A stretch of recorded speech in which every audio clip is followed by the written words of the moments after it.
মাছকে আমরা বাঙালিরা একটি শুভ লক্ষণ বলে মনে করি, তাই না?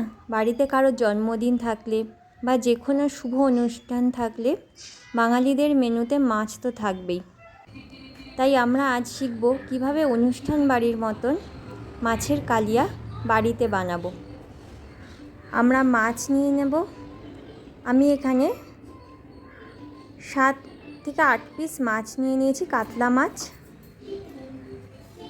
প্রায় 400 থেকে 450 গ্রাম ওজন হবে মাছগুলো টোটাল।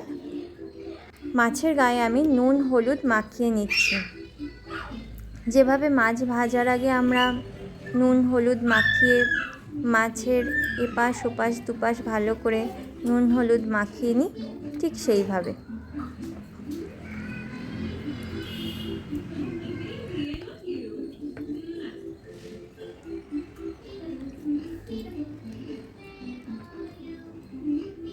এদিকে আমি ওভেনে কড়াই বসিয়ে দিয়েছি। কড়াই গরম হয়ে গেলে কড়াইতে তেল দিয়ে দিয়েছি। মাছের কালিয়ার একটু অন্যতম উপকরণ হচ্ছে কিশমিশ। আমি এখানে 10 থেকে 15টি কিশমিশ নিয়ে জলে ভিজিয়ে রেখেছি। তেল গরম হয়ে গেছে, এবার আমি মাছগুলো দিয়ে দেবো।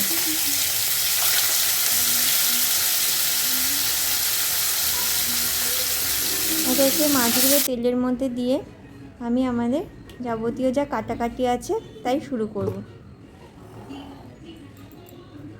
3টে পেঁয়াজ নিয়েছি, তার মধ্যে ছোট দুটো পেঁয়াজকে আমি এইভাবে সরু সরু করে কেটে নেব।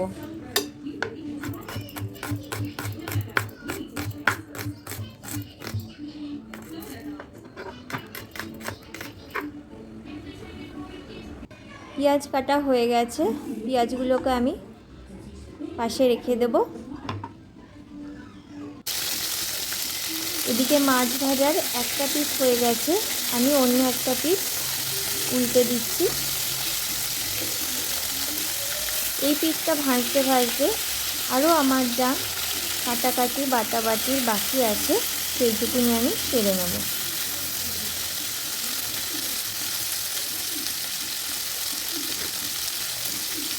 বড় পেঁয়াজটা আমি বাটাতে দেব,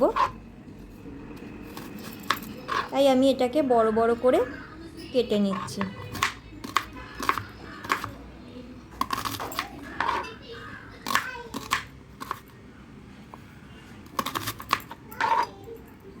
চারটে কাঁচা লঙ্কা দিয়েছি। এটা একটু ঝাল ঝাল হবে মাছের কালিয়াটা। যারা একটু কম ঝাল খান তারা 2টো কাঁচা লঙ্কা দেবেন। খানিকটা আদা নিয়ে নিয়েছি আর 2 কোয়া রসুন নিয়ে নিয়েছি। এখানে রসুনটা নামে মাত্র, হয় 2 কোয়া বা 1 কোয়া দেবেন, কিন্তু আদার পরিমাণটা একটু বেশি দিতে হবে। সব কটা জিনিসকে কুচিয়ে মিক্সিং জারে ভরে এর একটা পেস্ট তৈরি করছি।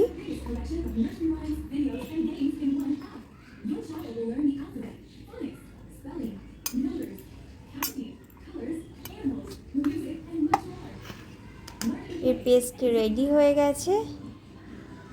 এইবারে যে কিশমিশগুলো আমরা ভিজিয়ে রেখেছিলাম সেই কিশমিশগুলোকে এর মধ্যে দিয়ে দিতে হবে। দিয়ে আবার একটু এটাকে মিক্সিতে ঘুরিয়ে একটা পেস্ট বানিয়ে নিতে হবে।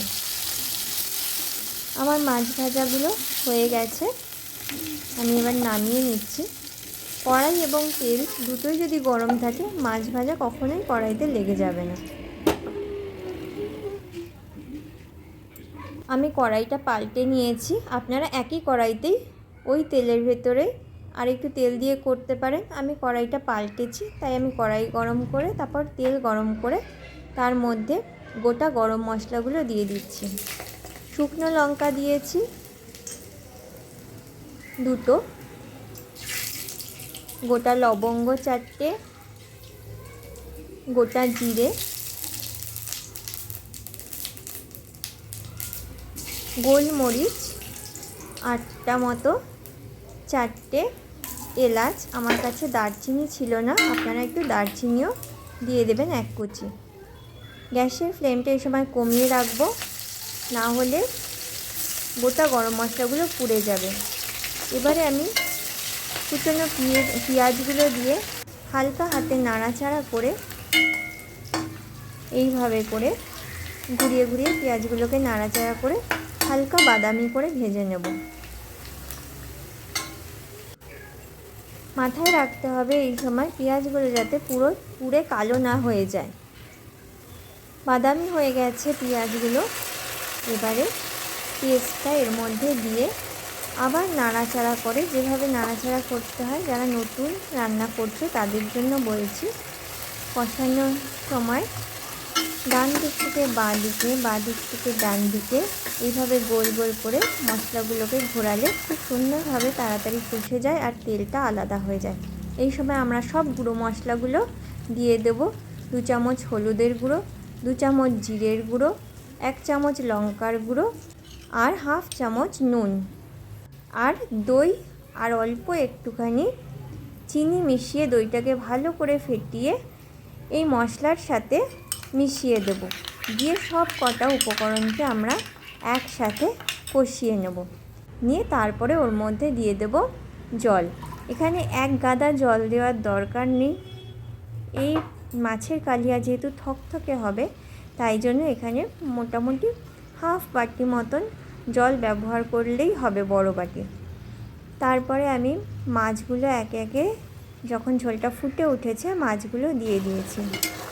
ততক্ষণ ফোটাতে হবে যতক্ষণ এর মধ্যে নুন মশলার স্বাদগুলো মাছের মধ্যে ঢুকে যায়, ততক্ষণ পর্যন্ত ফুটিয়ে নিয়ে ঝোলটা যখন থকথকে হয়ে আসবে এইরকমভাবে আর তেলটা ওপর দিকে উঠে আসবে, সেই সময় ভাবতে হবে আমাদের মাছের কালিয়া প্রায় রেডি। শেষে সুগন্ধের জন্য ঘিও একটি এখানে বিশেষ উপকরণ, ঘি অ্যাড করতে হবে 1/2 চামচ আর খানিকটা গুঁড়ো গরম মশলা দিয়ে দিলাম। তাহলে পুরোপুরি অনুষ্ঠান বাড়ির মতন মাছের কালিয়া আমাদের রেডি হয়ে গেল। যারা আরেকটু কষা কষা করতে চান তারা জলটা আরেকটু টানিয়ে নেবেন। রেডি আমাদের অনুষ্ঠান বাড়ির মতন মাছের কালিয়া। আপনারা খেয়ে নিশ্চয়ই জানাবেন কেমন লাগলো। নমস্কার।